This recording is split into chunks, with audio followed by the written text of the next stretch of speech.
NDA కూటమి సభ్యులు శాసనసభ్యులు పెనుమలూరు నియోజకవర్గం ప్రాతినిధ్యం వహిస్తున్న శ్రీ బోడేపల్లి ప్రసాద్ గారికి నా హృదయపూర్వక నమస్కారం. అలాగే రాష్ట్ర భూగర్భ గనులు మరియు ఎక్సైజ్ శాఖ మార్చులు శ్రీ కొల్లు రవీంద్ర గారికి, వల్లభనేని బాలశౌరి గారికి, మచిలీపట్నం పార్లమెంట్ సభ్యులు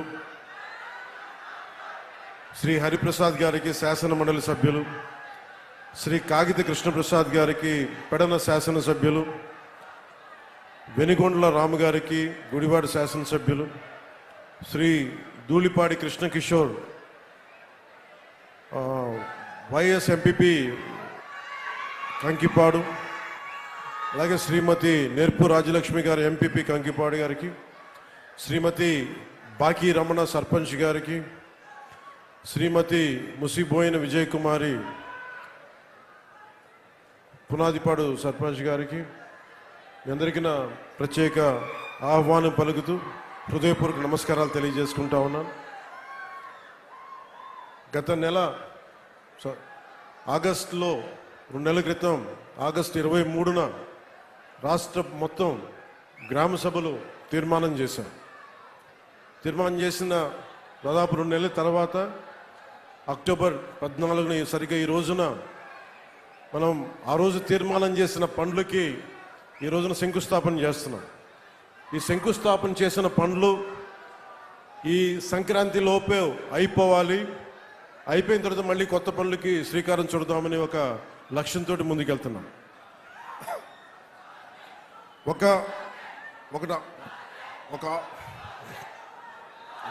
ఒక మాట, ఒక పని మొదలు పెట్టడం చాలా తేలిక, ఆ పనిని పూర్తి చేయడం చాలా కష్టం. దానికి సంబంధించి బలమైన అధికారుల అండదండ లేకపోతే ఇది సాధ్యం కాదు.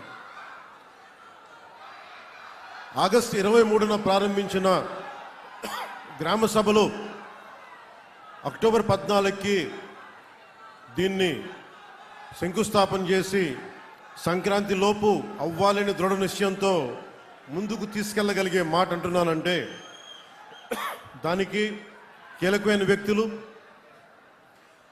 శ్రీ శశిభూషణ్ గారు, ఐఏఎస్ అధికారి, ప్రిన్సిపల్ సెక్రటరీ, పంచాయతీరాజ్ శాఖ, అలాగే కేరళ నుంచి ప్రత్యేకంగా ఆంధ్రప్రదేశ్కి తనదైన వంతు సహాయం చేయాలని ముందుకొచ్చిన విఆర్ కృష్ణతేజ గారికి, కమిషనర్ పంచాయతీరాజ్ మరియు గ్రామీణాభివృద్ధి శాఖ, అలాగే డికే బాలాజీ గారికి, అనుక్షణం కృష్ణా జిల్లా గ్రామాల్లో ఏ కష్టాలు ఉన్నాయి అనుక్షణం నాకు ఎప్పటికప్పుడు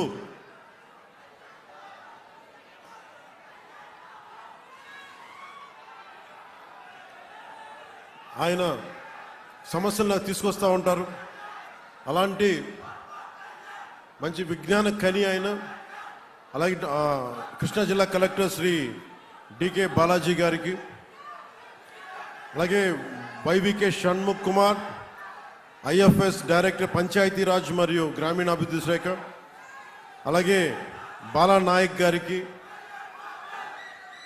అలాగే శ్రీ విజయ్ కుమార్ గారికి మనస్ఫూర్తిగా నా హృదయపూర్వక నమస్కారం.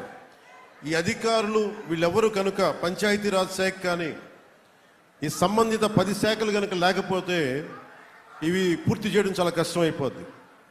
ఈ రోజున పంచాయతీరాజ్ శాఖ 4,500 కోట్ల రూపాయలతోటి మనకి గ్రామ సభలు తీర్మానం చేసి ముందుకెళ్తున్నామంటే ఇక్కడున్న శాసనసభ్యులతోటి, గౌరవ ఎన్డీఏ శాసనసభ్యులతోటి కలిసికట్టుగా మాకు అండదండగా ఉన్న అధికార యంత్రాంగానికి కూడా ప్రత్యేకంగా నా కృతజ్ఞతలు తెలియజేస్తున్నాం. ఇంత బలంగా మేము చేయగలుగుతున్నామంటే 2019 నుంచి 2024 వరకు మా అందరి ఆకాంక్ష ఒకటే.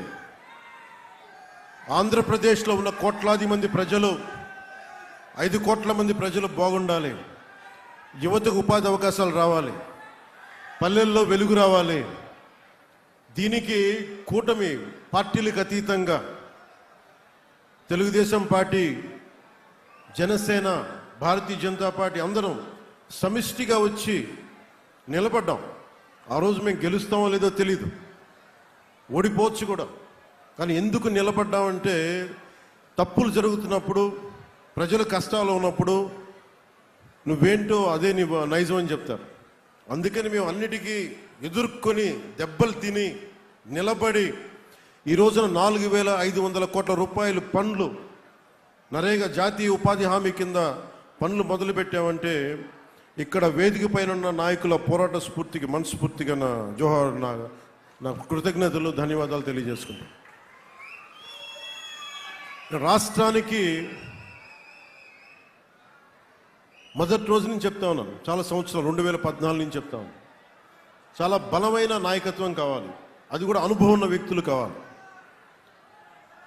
ప్రతి సభలో కూడా గౌరవ ముఖ్యమంత్రి శ్రీ నారా చంద్రబాబు నాయుడు గారి గురించి ఎందుకు ప్రస్తావిస్తానంటే ఆయనకున్న అపారమైన అనుభవం, ఆయనకున్న అపారమైన పరిపాలన అనుభవం రాష్ట్రానికి చాలా బలమైంది. అందుకని ప్రత్యేకించి ఒక నాయకుడి తాలూకు కష్టం